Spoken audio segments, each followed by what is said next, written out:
নমস্কাৰ মৰমৰ ছাত্ৰ ছাত্ৰীসকল, কি খবৰ তোমালোকৰ? আশা কৰো তোমালোকে ভালে আছা। আজি তোমালোকৰ কাৰণে এখন ফিজিক্সৰ কুৱেশ্যন পেপাৰ লৈ আহিছো, যিহেতু তোমালোকৰ হাতত সময় নাই, অহাকালি পৰীক্ষা তোমালোকৰ। সো তোমালোকে যদি পাৰা এই কুৱেশ্যনখন চাই যাবা এবাৰ তোমালোকৰ পৰীক্ষাত। সো তোমালোকে ভালদৰে চোৱা, মিনিমাম নাম্বাৰ এটা স্কোৰ কৰিব পাৰিবা, যিখিনি তোমালোকৰ পাছিং কৰাত 5 মাৰ্ক লাগে। সো তোমালোকে ভিডিঅ'টো স্কিপ নকৰাকৈ চাই যোৱা, জাষ্ট আইডিয়াটো লৈ যোৱা তোমালোকে পৰীক্ষাত। সো ইয়াৰে প্ৰথম নম্বৰ কুৱেশ্যন, 1 নম্বৰৰ 10টা আছে কুৱেশ্যন দেখিবলৈ পাইছা।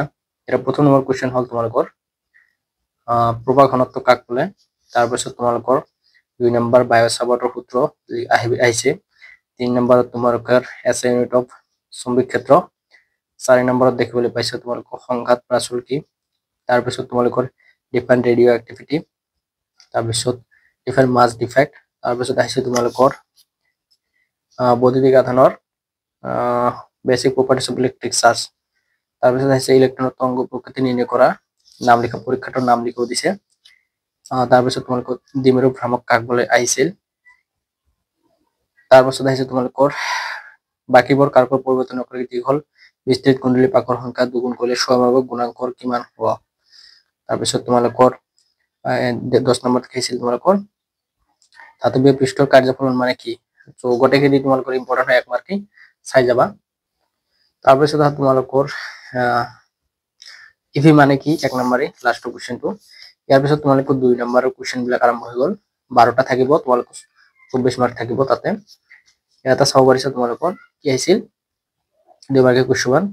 গায়বতী 1.6 × 10⁻19 কুলম্ব আধানৰ 20টা ইলেক্ট্ৰন এ বিন্দুৰ পৰা বি বিন্দুলৈ 0.1 ছেকেণ্ডত পাৰ হলে প্ৰভাৱ কিমান হ'ব।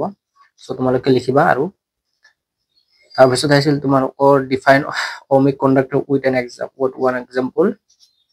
তাৰপিছত আহিছিল তোমাৰ এটা কাৰ্বন ৰোধকৰ 4টা প্ৰতি ৰংবোৰ ক্ৰমে হালধীয়া, বেঙুনীয়া, বাদামী আৰু সোণালী, ইয়াৰ ৰ'দ কিমান হ'ব। আচলতে এইটো তোমালোকৰ চেপ্টাৰ 3 পৰা আহিছিল।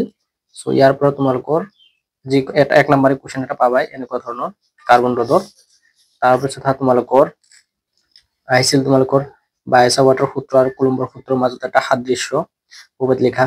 তাৰপিছত তোমালোকৰ মিউ নট এপচিলন নট আৰু চিৰ মাজৰ সম্বন্ধটো দিছিল তোমালোকৰ প্ৰিজমৰ। তাৰপিছত তোমালোকৰ হাইড্ৰজেন পৰমাণু বৰৰ প্ৰথম কক্ষপথ ইলেক্ট্ৰনৰ বেগ গণনা কৰা হৈছিল। তাৰপিছত আহিছিল তোমাৰ 90 TS 230। এইটো তোমালোকৰ আলফা আৰু বিটা কোণৰ নিৰ্গত হ'ব কিমান হ'ব এইটো লিখিবা। এই কুৱেশ্যনটো তোমালোকৰ এটমৰ পৰা আহিছিল। তাৰপিছত আহিছিল তোমালোকৰ দুটা বিন্দুৰ মাজত স্থিতি বৈদ্যুতিক বিভৱ মানে কি বুজা। বৈদ্যুতিক বিভৱ স্কেলাৰ নে ভেক্টৰ ৰাখি, এইটো লিখিবা। চেপ্টাৰ 2 পৰা আহিছিল এইটো। তাৰপিছত স্বয়ংভাৱিক গুণাঙ্ক মানে কি, ইয়াৰ একক লিখা এইটো আহিছিল। তাৰপিছত আহিছিল তোমালোকৰ পৰৱৰ্তী প্ৰবাহ আৰু প্ৰত্যক্ষ প্ৰবাহৰ মাজত পাৰ্থক্য লিখা। সো গোটেইকেইটা চাই লোৱা তোমালোকে, গোটেইকেইটা তোমালোকৰ 2 নম্বৰেই। সো ভালদৰে চাই লোৱা, লাভ হ'ব তোমালোকে চাই যাবা অহাকালি। তো তাৰপিছত তোমালোকৰ আৰু কেইটামান 2 নম্বৰৰ কুৱেশ্যন। এম ভৰৰ কে গতিশক্তি যুক্ত ইলেক্ট্ৰনৰ ডি ব্ৰগলি তৰংগ দৈৰ্ঘ্য লাম্ডা h/2mk আৰু 2mk, এইটো তোমালোকে লিখিবা। এটা তোমালোকৰ ফটনৰ পৰা আহিছিল।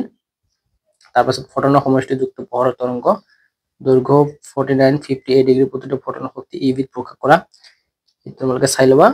তাৰপিছত আহিছিল তোমাৰ এটা ইলেক্ট্ৰনিক যোগাযোগ ব্যৱস্থাৰ ব্লক চিত্ৰ অংকন কৰা, এইটো তোমালোকৰ কমিউনিকেশ্যনৰ পৰা আহিছিল।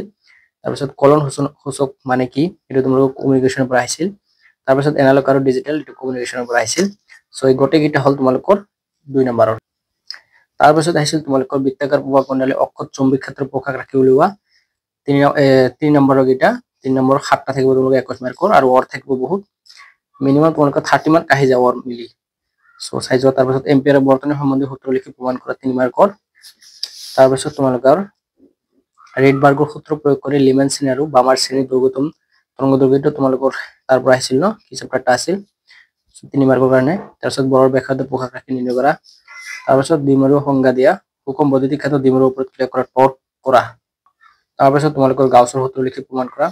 সো এই গোটেইকেইটা তোমালোকৰ 3 মাৰ্কৰ আহিছিল। সো তোমালোকে চাই ল'বা।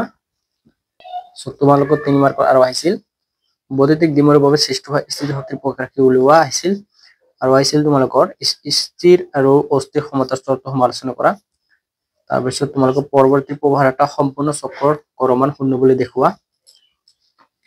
এটা তোমালোকৰ আহিছিল আৰু আহিছিল তোমালোকৰ অভ্যন্তৰ ভাগত বায়ু থকা এন পাকযুক্ত দীঘল বিস্তৃত কুণ্ডলাটাৰ দৈৰ্ঘ্য 1 ব্যাসাৰ্ধ r হলে তাৰ স্বাৱেগৰ প্ৰকাশ ৰাখি উলিওৱা তোমালোকৰ চাই লবা তোমালোকে 3 মাৰ্ক এইবিলাক আহিছিল তাৰপিছত নিউমেৰিকেল আহিছিল এটা এটো হাৰ্টছ কম্পনাঙ্ক বিকিৰণ কৰিছে এটা তোমালোকৰ হেইটো ফটনৰ পৰা আহিছিল 3 মাৰ্কৰ কাৰণে সো কোশ্চেন বিলাক তোমালোকে চাই দিবা বহুত কমন পৰিব ইয়াৰ পৰা তোমালোকৰ এসএছত তাৰপিছত আহা তোমালোকৰ 4 নম্বৰত 4 নম্বৰ তোমালোকৰ 5 নম্বৰৰ কোশ্চেন লৈ আহা তোমালোকৰ 5 নম্বৰত তিনিটা থাকিব তোমালোকৰ 15 মাৰ্কৰ ইয়াৰে অৰ মিলি তোমালোকৰ 30 মাৰ্ক মান আহি যাব 5 নম্বৰৰ কোশ্চেন খিনি চালবা 1 নম্বৰত কি আছিল ৰোধক প্ৰভাবিত কৰা কাৰকসমূহ কি কি এটা হৈ গল একটা 1 মাৰ্কৰ এটা কোশ্চেন এবাৰ আসলতে 5 মাৰ্কৰ যিমানখিনি তোমালোকৰ ফিজিক্সৰ কোশ্চেন থাকে ওঠেখিনি তোমালোকৰ স্টেপ বাই স্টেপ মিলাই দি দিয়ে তাতে মানে 1 নম্বৰ 2 নম্বৰ 3 নম্বৰ 4 নম্বৰ এনেকৈ মিলাই দিব এটো সব 1 নম্বৰ এটা দিছে তাৰ পিছত এৰ প্ৰকাশ ৰাখি উলিওয়া 2 নম্বৰ তাৰ পিছত একে ধাতুৰে নিৰ্মিত সমান ভৰ দুটা তাৰ এ আৰু বি লোৱা হৈছে এৰ ব্যাসাৰ্ধ ব্যাসাৰ আধা যদি এ ধৰলে এটো তোমালোকৰ 3 মাৰ্কৰ এই 3 2 1 মিলি তোমালোকৰ হৈ গল 5 তাৰ পিছত তোমালোকে সব 2 নম্বৰত তেজস্ক্ৰিয় নিউক্লিয়াসৰ অৰ্ধায়ু কি তেজস্ক্ৰিয় বিঘটন ধ্ৰুৱকৰ লগত ইয়াৰ সম্পৰ্ক স্থাপন কৰা ৰেডিয়ানৰ অৰ্ধায়ু 1600 বছৰ হলে তোমালোকে চাই লোৱা নিউমেৰিকেল 5 নম্বৰৰ তাৰ পিছত 3 নম্বৰত আহা তোমালোকৰ এয়া চাব পাৰিছা সিজিএমৰ কাৰ্যফলম 2.14 ইভি খুব ইম্পৰ্টেন্ট এবাৰ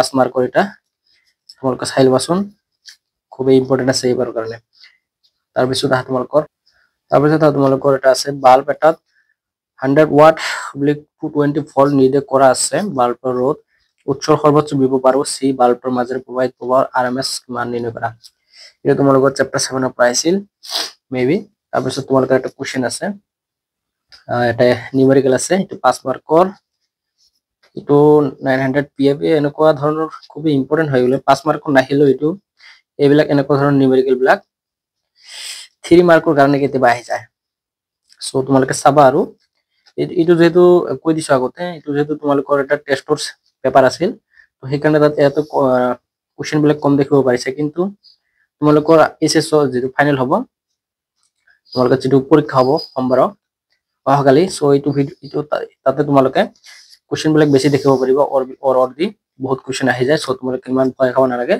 কনফিডেন্সলি তোমালোকে পঢ়ি যোৱা ভাল নাম্বাৰ এটা স্কোৰ কৰিব পাৰিবা সো আজি কাৰণে ইমানে আছিল দেখা হ'ব নেক্সট ভিডিওত